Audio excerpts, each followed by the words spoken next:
Hello friends, welcome to my channel. आज हम जानेंगे प्लाजो की कटिंग और स्टिचिंग के बारे में। इस वीडियो को देखने के बाद आप परफेक्ट प्लाजो बना पाएंगे। तो प्लाजो बनाने के लिए मैंने यहाँ पे 2.25 मीटर कपड़ा लिया है और इस कपड़े को इस तरह से 4 फोल्ड किया है मैंने। लंबाई की साइड से एक बार इस तरह से फोल्ड करना है और फिर इसको एक बार इस तरह से और फोल्ड कर देना है। तो इस तरह से ये फैब्रिक 4 लेयर में हो चुका है, तो इसको हम बोलते हैं 4 फोल्ड। और अब इस 4 फोल्ड किए हुए कपड़े में जिधर की जॉइंट की साइड है उसको हमें काट कर अलग कर लेना है। और अब इस कपड़े को उठाकर इस साइड को इधर घुमाना है। ये मैंने इसलिए किया है क्योंकि कपड़े का जो प्रिंट है वो एक साइड में है। अगर हम इसको इधर काट के नहीं घुमाएंगे तो एक पैर पे जो ये एरो वाला प्रिंट बना हुआ है ऊपर की साइड रहेगा और एक पैर पे ये नीचे की साइड रहेगा। तो इसलिए इसको बीच से काट कर इसका प्रिंट सेम करने के लिए मैंने ऐसा किया है। अब आप देख सकते हो दोनों का प्रिंट बिल्कुल सेम है। ऊपर से 2 कपड़े की लेयर उठानी है और देखना है, दोनों को मैच कर लेना है। इस तरह से बिल्कुल प्रिंट सेम है।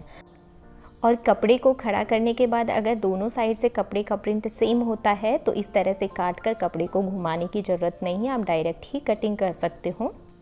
अब हमें प्लाजो की कटिंग के लिए 3 मेज़रमेंट चाहिए। पहला हिप साइज़, दूसरा लेंथ और तीसरा वेस्ट साइज। तो यहाँ पे लेंथ मुझे 39 इंच रेडी चाहिए। तो 2 इंच मैंने ये फोल्डिंग वाला निशान लगाया है, आप देख सकते हो पिंक कलर के चॉक से।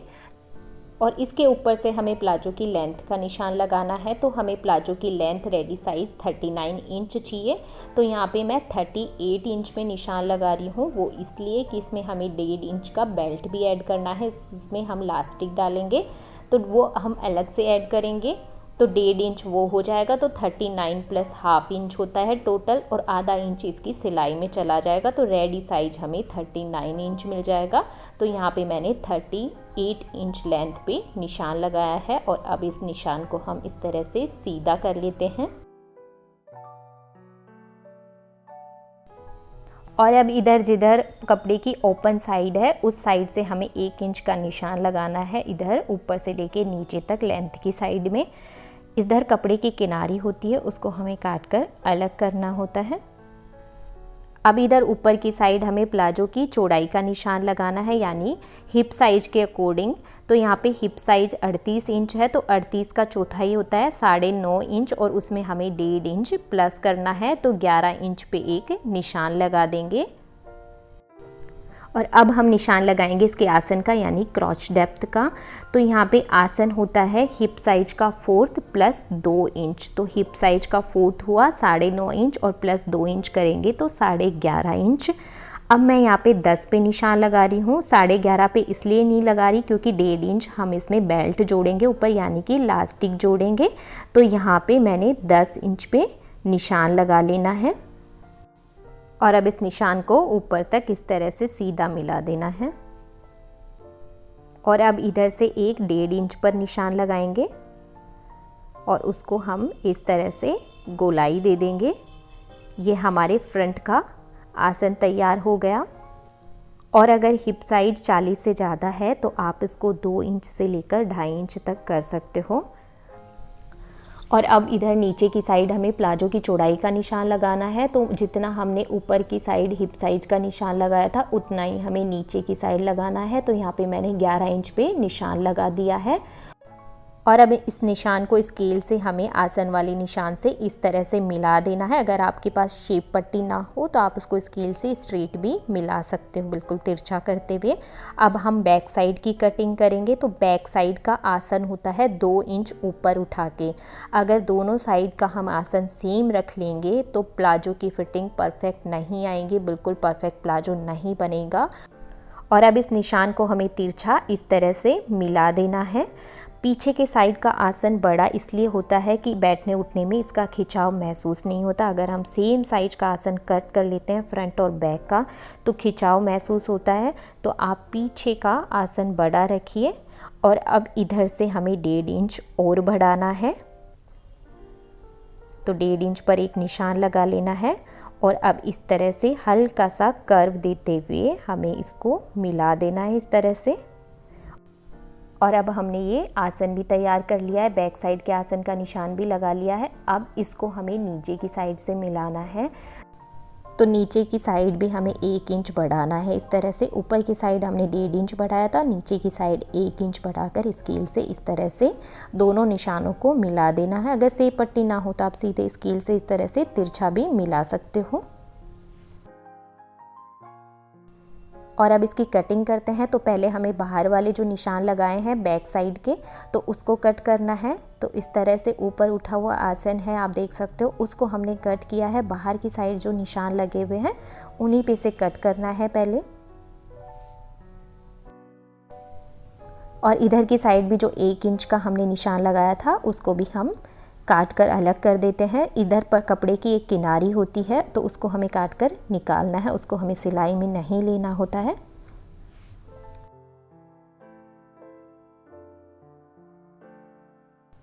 और अब करेंगे फ्रंट पार्ट की कटिंग। इसके लिए हमें 2 फैब्रिक उठाना है, इस तरह से 2 लेयर उठानी है कपड़े की और उसको हमें इस तरह से काटना है। जो हमने फ्रंट वाले आसन का निशान लगाया था उसी पे हमें इसको कट करना है। जो अंदर वाले निशान लगे हुए हैं उस पे इससे हमें कट कर लेना है। तो ये फ्रंट पार्ट कट के तैयार हो जाएगा।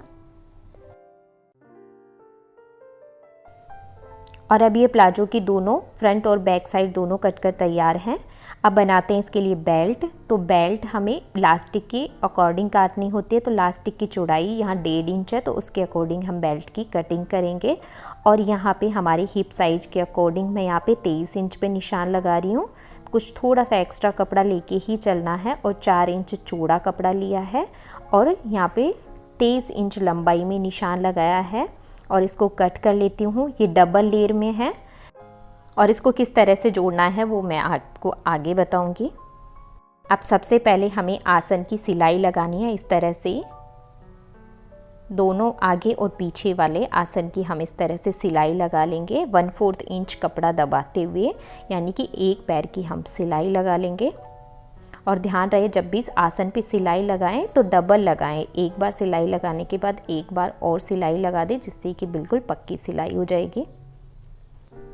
और इस तरह से आगे पीछे का हम छोटा और बड़ा आसन कट करते हैं तो फिटिंग काफ़ी परफेक्ट आती है। बिल्कुल कंफर्टेबल प्लाजो बनकर तैयार होता है, बिल्कुल भी खिंचाव महसूस नहीं होता है। तो इस तरह से मैंने दोनों तरफ सिलाई लगा ली है आसन पे। अब इसको हमें इस तरह से बिछाना है बैक पार्ट को, और उसके ऊपर फ्रंट पार्ट को इस तरह से उल्टा रखना है। और इसके साइड में भी हमें सिलाई लगा लेनी है। दोनों तरफ इस साइड में सिलाई लगा लेंगे।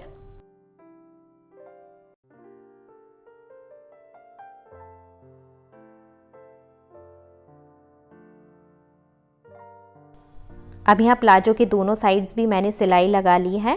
अब इसका बीच वाला पार्ट है उसको भी हमें सिलाई लगानी है। तो बीच वाले पार्ट में जब हम सिलाई लगाते हैं तो ध्यान रखें जहाँ आसन के जॉइंट मिलते हैं उन दोनों को पकड़कर हमें सिलाई लगानी है कि वो बिल्कुल भी आगे पीछे नहीं होनी चाहिए।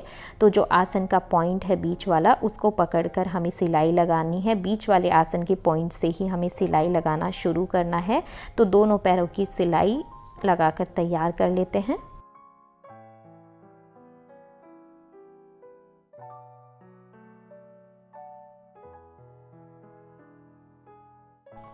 और अब जो 2 लेयर में हमने बेल्ट का कपड़ा कट किया था तो उसको भी हम एक बार बीच से जॉइंट कर लेते हैं।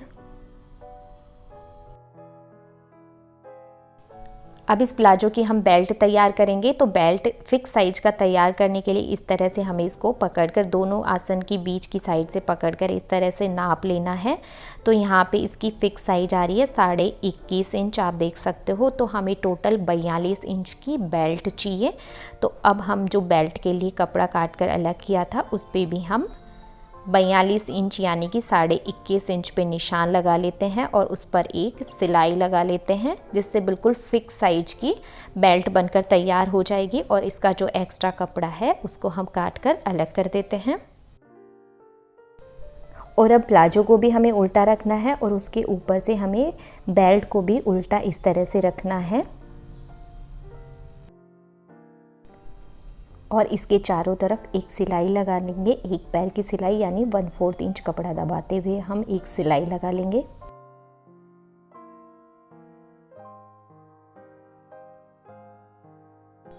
और अब बेल्ट की एक सिलाई लगाने के बाद प्लाजो को हम इस तरह से सीधा कर लेंगे और अब ऊपर से हमें इसको इस तरह से फोल्ड करना है।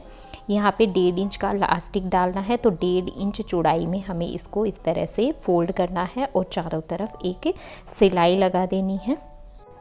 अब हमें इलास्टिक की लंबाई लेनी है, तो इलास्टिक की लंबाई किस तरह से ली जाती है, कमर का साइज से हमें 3 इंच कम करना होता है। तो कमर की साइज 34 इंच है, उसमें से 3 इंच कम करने पे आता है 31 इंच और 1 इंच मैंने मार्जिन लिया है सिलाई के लिए, तो टोटल 32 इंच है ये। अब इस बेल्ट के चारों तरफ हम इस तरह से सिलाई लगा लेंगे। 1.5 इंच चौड़ाई रखनी है बेल्ट की और इस तरह से हम चारों तरफ सिलाई लगा लेंगे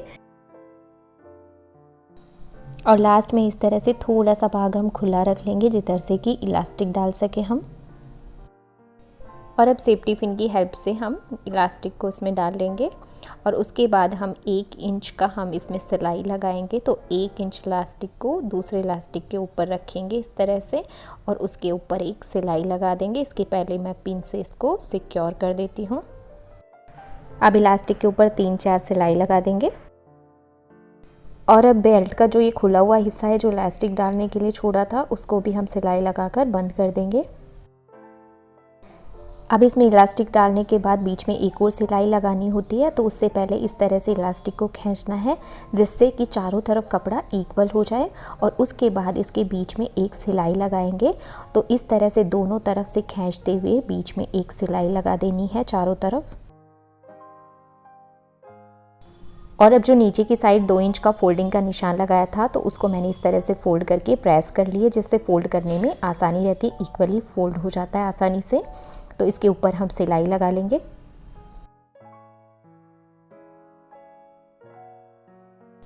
तो लीजिए प्लाजो बनकर तैयार है ना, बिल्कुल आसान प्लाजो बनाना। तो इस वीडियो को देखने के बाद अगर आप प्लाजो बनाओगे तो कोई कमी नहीं रहेगी, बिल्कुल परफेक्ट फिटिंग के साथ आपका प्लाजो बनेगा। और अगर आप इसी तरह की वीडियो देखना पसंद करते हैं तो चैनल को सब्सक्राइब करें, साथ ही बेल आइकन का बटन भी प्रेस करें जिससे मेरी आने वाली वीडियोस का नोटिफिकेशन आपको मिल सके। और वीडियो पसंद आने पर लाइक करना ना भूलें और साथ ही अपनी फैमिली फ्रेंड्स के साथ शेयर करें।